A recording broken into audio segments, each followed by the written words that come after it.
Bien, bonjour à tous et bienvenue à cette conférence débat consacrée à Laurence d'Arabie, ambassadeur du terroir cidricole.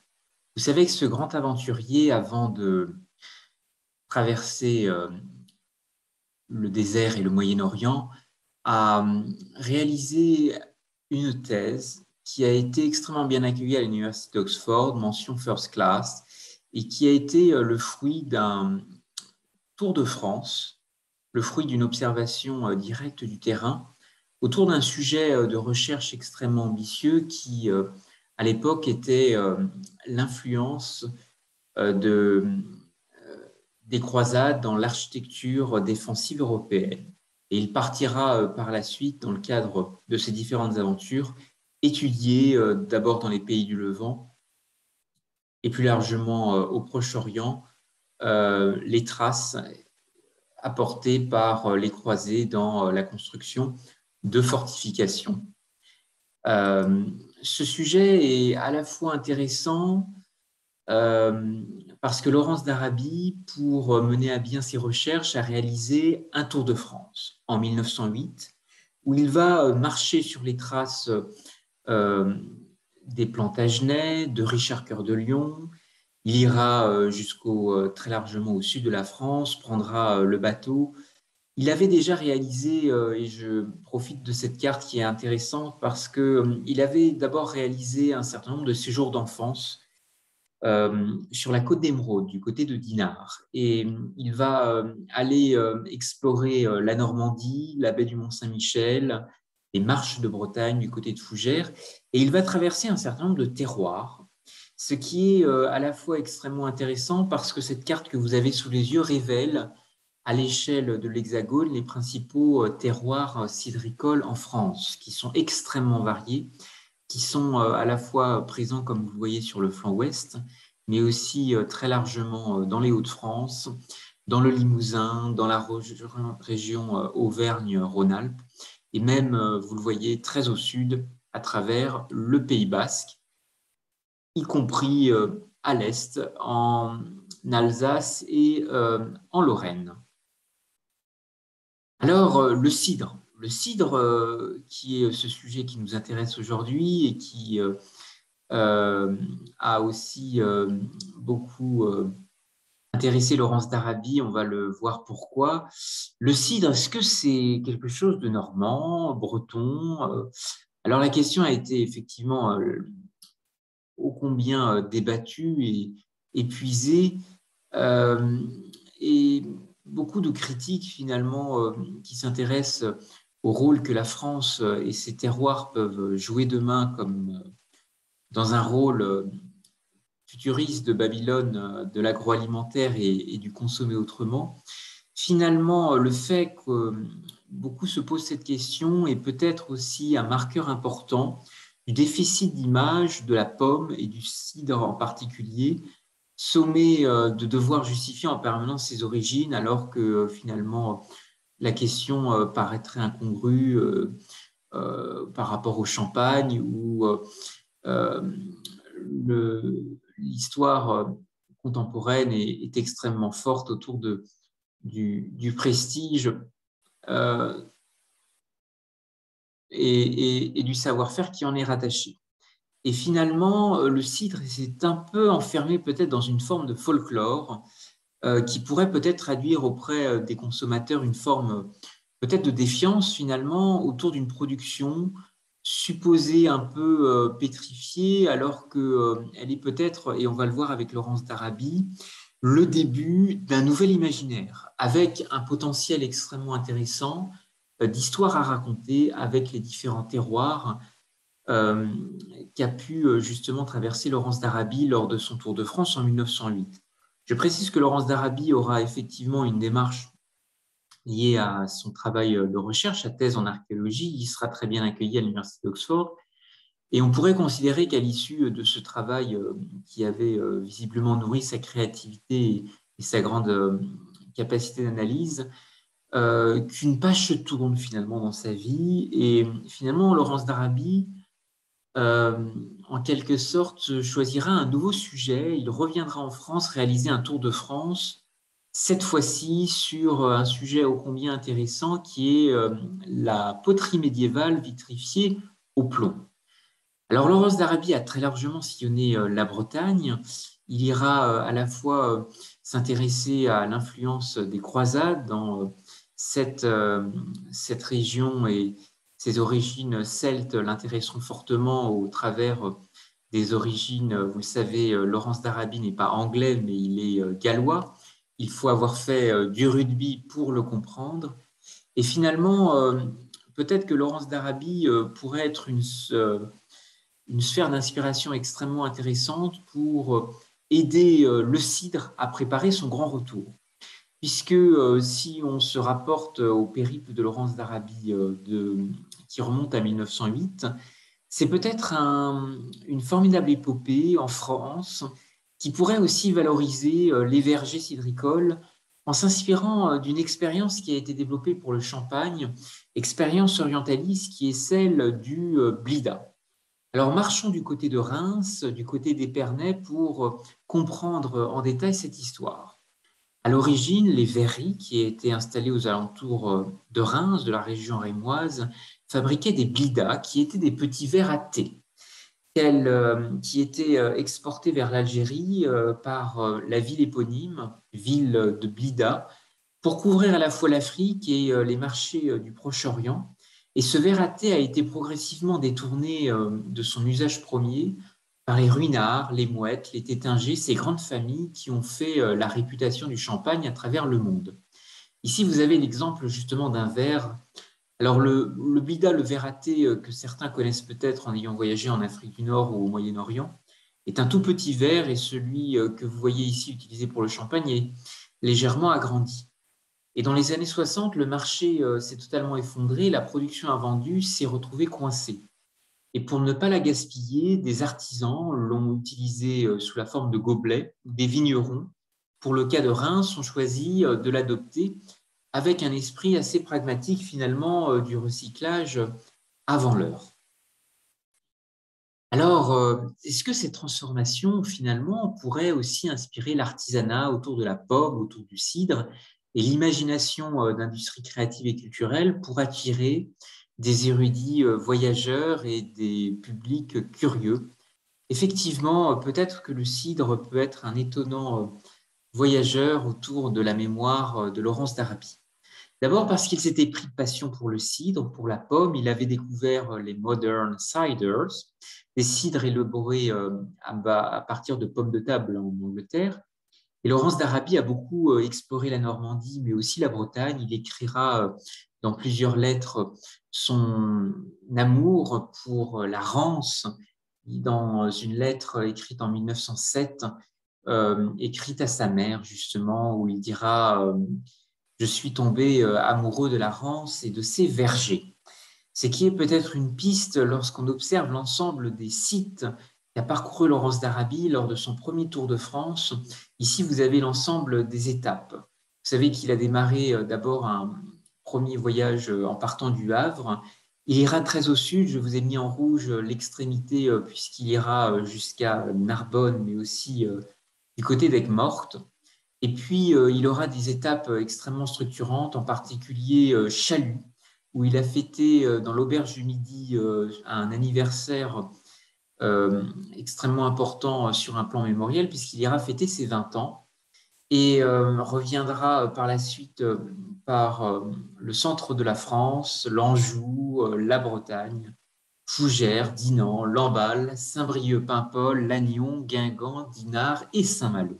Sans oublier son passage, bien entendu, dans la baie du Mont-Saint-Michel. Vous avez ici cette fameuse lettre qui a été retrouvée lors de son étape à l'auberge de la mère Poulard, dans la baie du Mont-Saint-Michel, lettre qui remonte au 26 août 1907, et dans lequel il écrit, visiblement, il partage un petit coup de cœur puisqu'il révèle auprès de sa mère qu'il est tombé amoureux de Dinan et de la Rance qu'il compare aux rives de la Tamise ainsi qu'aux berges de l'Isis, qui est cette célèbre rivière au nom orientaliste empruntée par les courses d'aviron de l'université d'Oxford. Et finalement, ce point de départ est intéressant autour de la pomme, mais aussi autour de la quête de Laurence d'Arabie, qui s'intéressera bien entendu au Plantagenet, à Richard Cœur de Lion, à son gisant dans l'abbaye de Fontevraud en Anjou, et aux relations multiples et luttes d'influence qui existeront avec le Maine, la Bretagne et d'autres régions.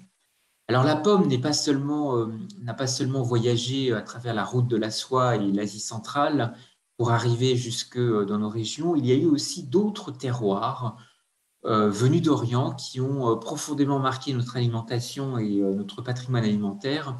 Particulièrement en Bretagne, ici, vous avez l'exemple de la fleur de blé noir qui est venue d'Asie, importée des croisades en Orient et popularisée par Anne de Bretagne. Alors, une cuvée à l'effigie de Laurence d'Arabie, de ce grand aventurier, pourrait stimuler l'effervescence qui traverse les vergers et peut-être jusqu'au Levant, puisque vous savez que la pomme est le fruit national du Liban. Les Libanais ont été élevés avec le rituel tartine, pomme et goûter en cours de récréation, et donc c'est une inspiration qui pourrait effectivement intéresser de nombreuses pistes de réflexion demain pour à la fois valoriser et faire connaître les vergers conservatoires. Vous avez ici un exemple en photo d'une collection fruitière qui fait partie du patrimoine du Sénat, qui est la collection fruitière du Jardin du Luxembourg à Paris. Et vous savez que beaucoup de pays ont aussi des collections fruitières remarquables. Ici, vous avez l'exemple mentionné de celle du pays de Rennes qui comporte plus de 110 variétés de pommes acides et à couteau, une quinzaine de variétés de poires et poirées et à cuire, ainsi que des variétés de cerises. Alors, comment finalement la pomme et le cidre peuvent aussi participer à cette mise en tourisme du territoire, faire destination? Vous savez qu'il existe un circuit Laurence d'Arabie à Dinard, sur la côte d'Émeraude. Eh bien, il pourrait y avoir aussi très largement un parcours agronomique et conservatoire qui pourrait être proposé autour de la biodiversité en marchant sur le Tour de France de Laurence d'Arabie, en s'inspirant aussi de l'expérience d'écomusées. Ici, vous avez en photo aérienne l'écomusée de la Bintinée, qui existe dans le pays de Rennes et qui est intéressant dans le paysage de ces musées de société qui existent dans le Grand Ouest et qui attirent de nombreux visiteurs. À la fois parce que finalement, ce qu'ils ont réussi à faire, c'est un aménagement attractif d'un parcours agronomique sur l'histoire de l'agriculture et des plantes cultivées. Et finalement, un circuit Laurence d'Arabie pourrait tout à fait permettre de revaloriser les connaissances de nos terroirs et être un véritable ambassadeur des terroirs cidricoles que vous avez vus et qui sont extrêmement nombreux sur la carte de France. Un parcours qui pourrait être également très largement historique du XVIIe, XVIIIe et XIXe siècle à travers la grande histoire de l'alimentation, puisque vous savez que les ressources fruitières et légumières ont été extrêmement importantes, des substituts indispensables, et finalement l'évolution des productions fruitières au cours des 4 derniers siècles peut certainement rentrer en résonance avec la préparation mentale, les grandes capacités d'endurance que Laurence d'Arabie est venue développer en France pour ensuite y affiner de grandes capacités de résilience et d'endurance lors de sa grande traversée du désert. Alors, comment repenser et conforter les parcours agricoles et horticoles de demain?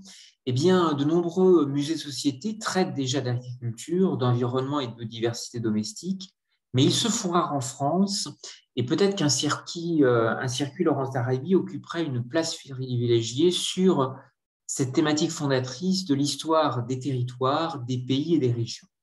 Des établissements phares existent déjà, comme les Ruralies à Niort, Agropolis à Montpellier, le Compas à Chartres, qui pourtant, certains de ces établissements ferment ou connaissent un avenir incertain. La Bretagne ne dispose pas tout à fait d'un muséum comme beaucoup de grandes villes françaises et des expositions temporaires, notamment à l'écomusée de la Matinée, ont montré tout l'intérêt de croiser les approches des sciences de la vie avec celles des sciences humaines. Alors, comment vaciller entre muséum et musée? Eh bien, tout simplement, une muséographie dynamique pourrait prendre la forme d'une leçon de choses en ayant en tête le passé méconnu du Tour de France de Laurence Darabie. Laurence Darabie qui pourrait être aussi finalement un ambassadeur du terroir cidricole et peut-être un ambassadeur aussi plongeant les visiteurs au cœur des enjeux environnementaux. Plusieurs constats peuvent guider cette intuition qui a été inscrite dans des projets scientifiques extrêmement ambitieux d'institutions culturelles, partant du constat que nous vivons de moins en moins au contact de la nature et que sa connaissance empirique disparaît, que la connaissance de la nature est importante, mais que son expérience vécue l'est sûrement plus, et que la crise écologique nécessite de remettre en question nos modes de vie et de pensée, de transmettre des savoirs et d'ouvrir des espaces de réflexion. Et l'agroécologie s'appuie sur les apports de la recherche scientifique, mais aussi sur l'histoire des pratiques agraires, des sociétés rurales et celles des milieux naturels anthropisés, qu'ils soient landes, forêts, estives, ces tiers paysages chers au paysagiste Gilles Clément. Et un écomusée de premier plan pourrait être aussi un musée de société très engagé, de surcroît en éclairant des interrogations, des débats sociétaux en cours sur l'avenir de notre planète et de notre biodiversité. Ce qui est intéressant, c'est que Laurence Darabie a été un voyageur et qu'il est passé, il a été un véritable trait d'union et opéré certainement un passage de témoin autour du dialogue des cultures et des civilisations.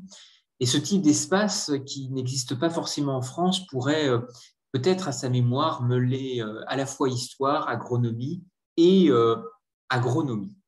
Une sorte de halle du vivant qui serait un espace muséographique dédié au prisme homme-nature, un espace muséographique finalement dédié à la connaissance et la dynamique du vivant et de son histoire, et porteur d'une véritable anthropologie de la nature, comme déjà des établissements cherchent à le faire lors notamment de la réactualisation de leurs projets scientifiques. Je pense en particulier à l'écomusée de la Bintinais, puisque toujours entre nature et culture, un espace qui permet d'expliquer les fondements du vivant que l'homme a réussi à détourner à son service est certainement un moyen d'apprendre sur la façon dont il est possible de s'adjoindre aujourd'hui de certaines contraintes de la nature, de sélectionner des plantes et des animaux pour produire, et peut-être parfois trop. Et justement, ces prérequis nécessaires à la contribution, à la compréhension de l'histoire des productions et des problématiques actuelles est à la fois utile et constitue peut-être une sorte de que sais-je historique pour comprendre l'agriculture, le jardinage, l'élevage, et plus globalement cette dynamique du vivant que nous devons réapprendre.